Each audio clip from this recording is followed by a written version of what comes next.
இந்த கூட்டத்தை பார்த்தோன்னே எனக்கு கொஞ்சம் ஜர்க்காயுது. அவ்வளவு கூட்டம் வரும்னு உண்மையிலேயே நான் எதிர்பார்க்கல. இவ்வளவு தோழர்கள் வந்து அமர்ந்திருக்கீங்க, எல்லாம் கருஞ்சட்டை வீரர்களாக. இவ்வளவு கூட்டத்தை பார்க்கும் பொழுது உண்மையிலேயே நெஞ்சை நிமிர்த்தி, ஆமாண்டா கருப்பு சட்டை தான்டா என்னடா அப்போ அப்படின்னு தைரியமாக நம்ம ஒரு தடவை சொல்லிக்கலாம். அப்புறம் வரும்போது போலீஸ்காரவங்க அங்கே முனையில் பேரிகேட் போட்டு சின்ன சின்ன பசங்களாம் ஸ்கூல் பசங்க இப்படிக்கான்னு இருப்பாங்க. அவங்கெல்லாம் ஒரு பையை எடுத்துகிட்டு போகிறாங்க. போலீஸ்காரவங்க கூப்பிட்டு என்ன பைய காமிங்க, என்ன பைய உள்ளே உதறிட்டு அவங்க ஏதோ சக்கரை நாட்டு சக்கரை எல்லாம் வாங்கிட்டு போயிட்டு இருக்காங்க வீட்டுக்கு. அது என்னென்னு காமி, ரேஷன் கடை காமி, எங்கே இருக்குது வீடு, ஆதார் கார்டை காமி அப்படின்னு காவல்துறை தன்னுடைய சட்டத்தை அவங்க சட்டம் தன் கடமையை செஞ்சு எனக்கு ஏன் இந்த குழந்தை பிள்ளைலாம் என்ன லாலிபப் வாங்கி சாப்பிடும் அல்லது குருவி ரொட்டி குச்சி மிட்டாய் வாங்கி சாப்பிட போகுது, எதுக்கு இது ஒரு பயங்கரவாதிகள் மாதிரி இவங்க ட்ரீட் பண்ணுறாங்கன்னு சொல்லிட்டு அப்புறம் விசாரிச்சோன்னா தெரியுது, இல்லை நாம் தமிழர் கட்சியிலேருந்து வாட்ஸ்அப் குரூப்களில் இங்கே அவங்க தங்களுடைய தொண்டர்களை அனுப்பி கல்லறிவதற்கு ஆயத்தமாக இருப்பதாக ஐஎஸ்லேருந்து தகவல் வந்திருக்கு. அதனால நாம் தமிழர் கட்சி தொண்டர்கள்லாம் நாங்கள் விசாரிச்சுக்கிட்டு இருக்கோம் அப்படின்னாங்க. ஆமாம்மா, நீ கரெக்டாக இருக்கீங்க போலீஸ்காரையா, நீங்கள் சரியான போலீஸாக இருக்கீங்க, விசாரிங்க, கண்டிப்பாக விசாரிங்க. எனக்கு அந்த பையனை விட்டோம்னாக்கா டவுசர் நினையாமல் அவனால் ஒன்று கடிச்சு வர முடியாது யூரின் பில்லுக்கு. அப்படியேப்பட்டு அவங்க தானே நாம் தமிழர் கட்சியில் பூராவும் தொண்டர்களாக இருக்காங்க. இந்திரகுமார் தேரடி பேசும்பொழுது ஐயா பாரதிதாசன் அவர்களுடைய அவர் எப்படி ஒரு திராவிட கவிஞனாக தன்னை இறுதி மூச்சு வரை சொல்லி கொண்டார் அப்படிங்கிறதுக்கான பல கவிதைகளை, அவருடைய பேச்சுக்களை, ஆதாரங்களை, எழுத்துக்களை நிறைய வாசித்தார். உண்மையிலேயே பாரதிதாசன் அவர்கள் இப்போ உயிரோடு இருந்திருந்தால் இதே இடத்துல ஐயா பாரதிதாசன் அவர்களை கண்டித்து யூடியூப் சார்பாக நான் இங்கே ஒரு மீட்டிங்கை போட்டிருப்பேன். யூடியூப் சார்பாக எல்லா தொடர்கள் அழைத்து ஐயா பாரதிதாசன் அவர்கள் எதிராக இதே இடத்துல கண்டன உரை அப்படின்னு போட்டு ஐயா சுபவியர்களையும் நான் சிறப்புரையாற்றுவதற்காக வாருங்கள் சொல்லி அழைச்சிருப்பேன். ஏன்னா அதில் பெரிய கோபம் என்னன்னாக்கா ஐயா பாரதிதாசன் அவர்கள் மேலே கடைசியில் இந்த மாதிரி திராவிடம்னு சொல்லி யாரெல்லாம் வயிறு வளர்க்குறாங்க, அவங்க தமிழ் தாய்க்கு பிறந்திருக்கலாம், தமிழ் அப்பனுக்கு பிறந்திருக்கலாம், அல்லது திராவிட அப்பனுக்கு திராவிட தாய்க்கு இங்கே பிறந்திருக்கலாம்.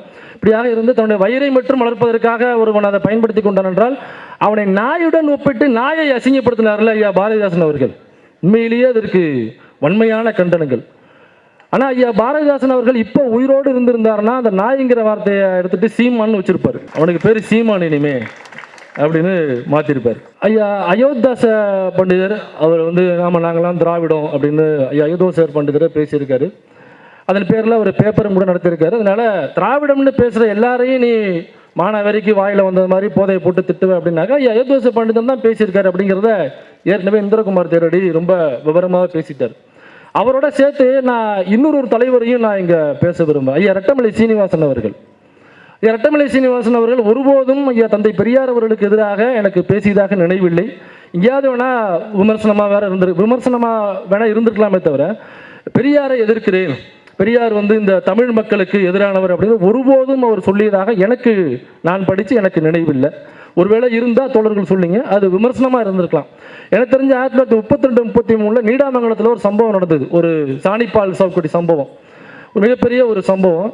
இந்த சம்பவத்தை பெரியார் தான் கையில் எடுக்கிறார். அங்கே உள்ள ஆறுமுகம்னு ஒரு கருப்பு சட்ட தோழர் ஒருத்தர், அவர் தான் அதை எழுதுறாரு. அதை எழுதி வெளியில் கொண்டு அங்கே உள்ள அனுமந்தபுரம் கிராமத்தில் நடக்குது, அதை வெளியில் கொண்டு வர்றாரு. ஐயா பெரியார் அவர்கள் தான் அந்த பாதிக்கப்பட்ட 3 பேரையும் தமிழ்நாடு முழுக்க அவர் மேடைகள் போட்டு வாக்குமூலம் கொடுக்க வைக்கிறாப்புல. அவங்க பாதிக்கப்பட்டவருடைய வாயாலே வாக்குமூலம் கொடுக்க வைக்கிறாப்புல. ஆனால் அப்புறம் கேஸ் எடுத்து நடத்துகிறாரு ஐயா பெரியார். அப்புறம் அந்த கேஸ் தோற்று போகுதுன்னு வைங்களேன். ஆனால் அந்த கேஸ் போயிட்டு இருக்க இன்பிட்வீன் கேப்பில் ஐயா பெரியார் சில வருடங்களாக அதை சுமந்துக்கிட்டே இருக்கார் தூக்கிட்டு. அப்போ அவருக்கு ஒரு பெரிய கோபம் ஏற்படுது, அயற்சி ஏற்படுது.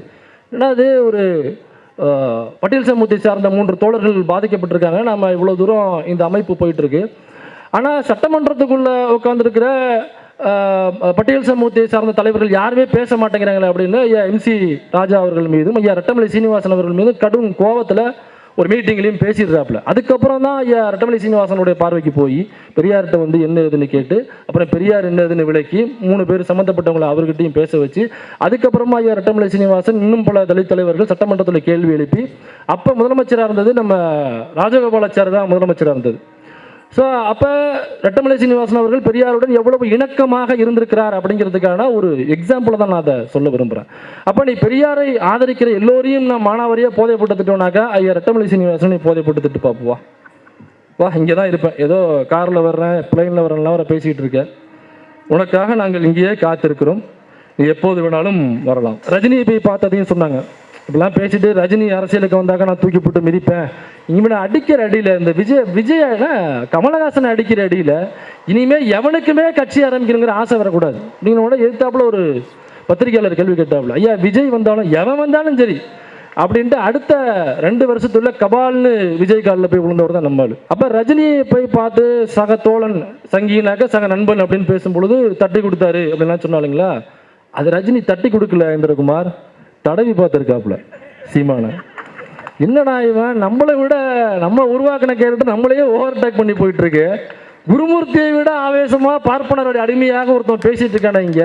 இவன் RSSலயும் இவன் நேரடி உறுப்பினரா இல்லை, ஒருவேளை எதுவும் கருப்பு பாப்பானா இருப்பானோ அப்படின்னு ஒரு சந்தேகம். ஊர்ல எல்லாம் பார்த்துருக்கீங்களா, கருப்பையர்னு சொல்லுவாங்க. எங்க ஊர்ல கருப்பையர்னு சொல்லுவாங்க. ஊர்லாம் கருப்பா தான் இருப்பான் ஐயர். இல்லை கருப்பையர் வீட்டுக்கு போயிட்டு இருந்தியா, கருப்பையர் வீட்டுக்கு போயிட்டுன்னு சொல்லுவாங்க. அந்த மாதிரி எதுவும் கருப்பையரா இருப்பான் சொல்லி லைட்டாக தடவி பார்த்துருக்காரு. அவர் நூல் வெளியில போடல, உள்ள